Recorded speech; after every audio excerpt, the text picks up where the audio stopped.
Mirip Ya, banget. Assalamualaikum warahmatullahi wabarakatuh.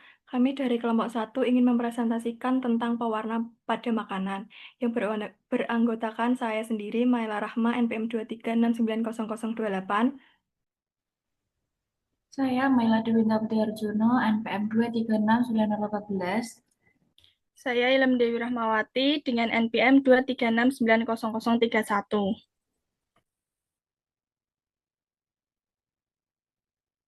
Latar belakang. Saat ini, penampilan makanan menjadi salah satu daya tarik utama bagi konsumen. Oleh karena itu, pewarna makanan sering digunakan untuk mempercantik tampilan produk pangan agar terlihat lebih menggugah selera. Contohnya, mie instan, sosis, bahkan saus adalah makanan yang sering kita jumpai. Ternyata makanan ini juga mengandung bahan pewarna. Mengapa harus diberi pewarna? Karena pewarna makanan bermanfaat untuk meningkatkan penampilan visual makanan dan juga membuatnya lebih menarik dan menggugah selera. Selain itu, pewarna makanan juga bisa membantu menyamakan warna produk dan mengembalikan warna yang mungkin hilang selama proses produksi. Next.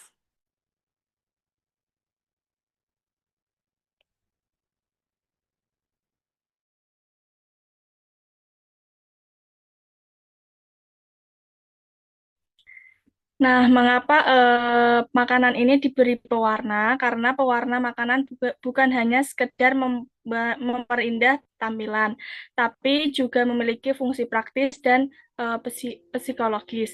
Contohnya, warna bisa memberikan kesan kesegaran seperti warna hijau pada makanan sehat atau memberi petunjuk rasa seperti merah untuk rasa stroberi. Selain itu, pewarna juga berguna untuk menutupi perubahan warna akibat proses penyimpanan atau pemanasan, sehingga produk tetap tampak segar. Dengan kata lain, warna memegang peran penting dalam membentuk persepsi konsumsi terhadap mutu dan daya tarik suatu produk.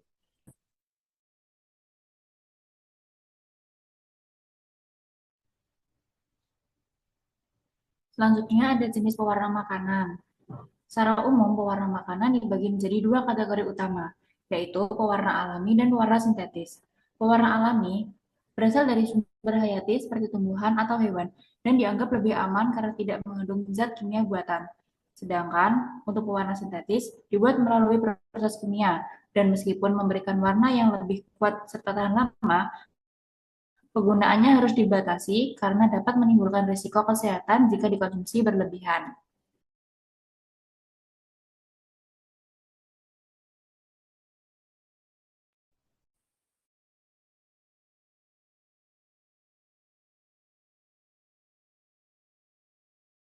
Selanjutnya ini untuk contoh pewarna alami, yaitu pada contoh pewarna alami yang sering digunakan antara lain antosianin yang terdapat pada bunga telang dan buah bit, memberikan warna merah hingga ungu, serta bersifat antioksidan. Kemudian klorofil, yaitu pigmen hijau dari daun-daunan seperti daun suji yang berfungsi menggantikan pewarna sintetis berbahaya. Kemudian ada karotenoid yang memberikan warna kuning hingga oranye seperti pada warna wortel sama labu, juga berperan dalam melindungi tubuh dari radikal bebas. Selain aman, pewarna alami juga memiliki manfaat fungsional bagi kesehatan.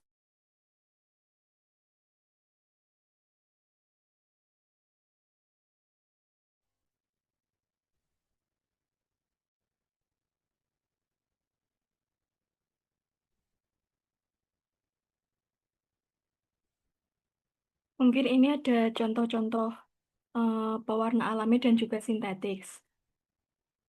Next.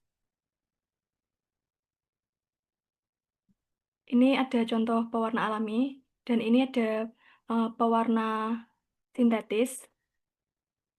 Sementara itu, pewarna sintetis digunakan secara luas karena lebih ekonomis dan memiliki warna yang cerah serta tahan panas. Ada beberapa contoh, seperti tartrazin memberikan warna kuning cerah, banyak dipakai pada makanan ringan dan juga minuman. Yang kedua ada Alura Red. Ini memberikan warna merah, biasa digunakan dalam permen, minuman bersoda, dan produk olahan daging. Kemudian ada Sunset Yellow, menghasilkan warna oranye dan larut dalam air. Walaupun efektif dari sisi industri, beberapa pewarna ini diketahui dapat memicu reaksi alergi atau hiperaktif pada anak jika dikonsumsi secara berlebihan.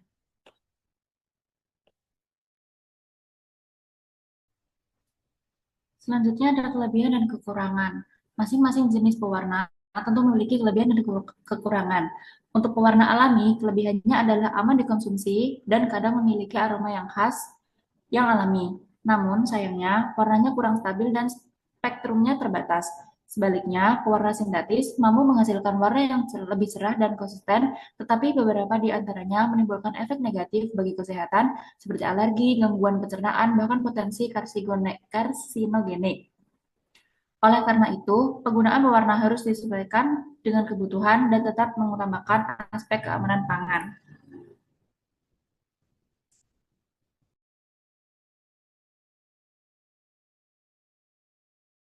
Selanjutnya ada regulasi dan pengawasan. Di Indonesia, penggunaan pewarna makanan telah diatur oleh Permenkes yang menetapkan pewarna yang diizinkan dan dilarang. Misalnya, pewarna tartrazin dan sunset yellow diperbolehkan, sedangkan rhodamin B dan melatil yellow dilarang karena sifatnya yang toksik. Lembaga seperti BPOM secara rutin mengevaluasi keamanan bahan tambahan ini secara Sementara secara internasional, lembaga seperti FDA dari Amerika dan EFSA dari Eropa menetapkan batas konsumsi harian yang mensyaratkan pelabelan khusus. Hal ini menunjukkan pentingnya pengawasan dan edukasi agar konsumen bisa lebih cermat dalam memilih produk yang aman.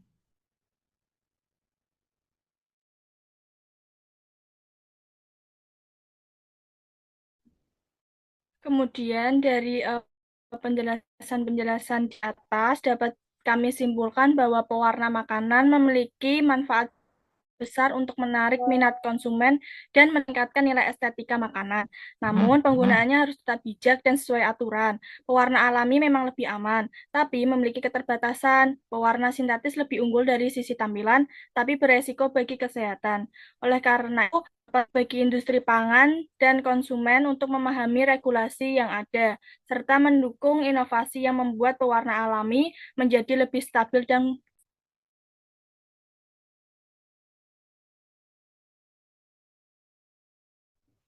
Demikian presentasi dari kelompok kami. Terima kasih atas perhatiannya. Jika ada hal yang kurang jelas atau ingin ditanyakan, dipersilakan. Bisa angkat tangan.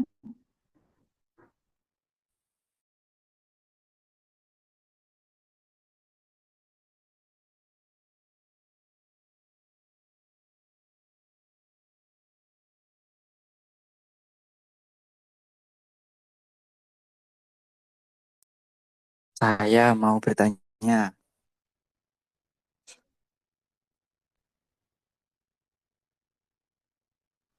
Baik, silakan. eh, tadi kan sempat dijelasin kalau pewarna sintetis itu berbahaya. Nah, jadi pertanyaannya itu kenapa pewarna sintetis itu lebih banyak digunakan dalam industri pangan meskipun pewarna tersebut berisiko? Terima kasih.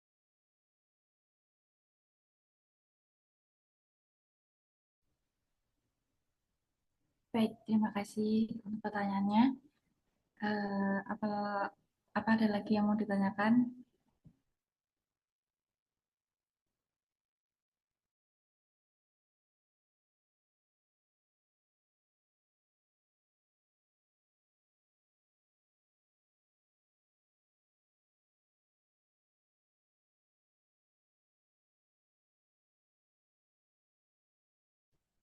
Saya izin bertanya, Baik, silakan. mau dijelasin bagaimana sih cara sederhana atau yang paling gampang yang bisa dilakukan kita sebagai konsumen untuk mengenali makanan yang tidak mengandung pewarna berbahaya atau tidak? Baik, terima kasih untuk pertanyaannya. Mungkin cukup dua saja ya.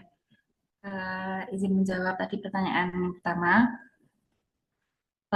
Karena pewarna sintetis itu warnanya lebih terang, tahan lama dan lebih murah. Lalu warnanya tidak mudah pudar dan bisa membuat makanan terlihat lebih menarik. Itulah sebabnya banyak digunakan walaupun bisa berbahaya jika dipakai terlalu banyak. Bagaimana? Apakah sudah menjawab, Mas Natal? Ya, Selanjutnya bisa dijawab oleh Mbak Mela. Oke, izin menjawab pertanyaan kedua.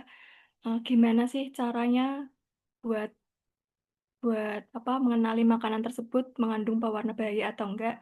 Kita bisa melihat dari warnanya. Kalau terlalu mencolok atau aneh, bisa jadi berbahaya. Kita juga bisa baca label kemasan, pilih produk yang sudah ada izin BPOM dan hindari jajanan tanpa label atau yang dijual sembarangan. Kalau bisa, kalau mau, bisa coba usap makanannya pakai tisu basah. Kalau warnanya luntur, bisa jadi itu pewarna yang tidak aman. Gimana jawabannya? Oke, terima kasih Mbak Mela atas jawabannya. Oke, baik. Sekali lagi, terima kasih atas eh, perhatiannya. Demikian presentasi dari kelompok kami. Jika ada hal yang kurang, jika ada kesalahan kata, mohon maaf. Wassalamualaikum warahmatullahi wabarakatuh.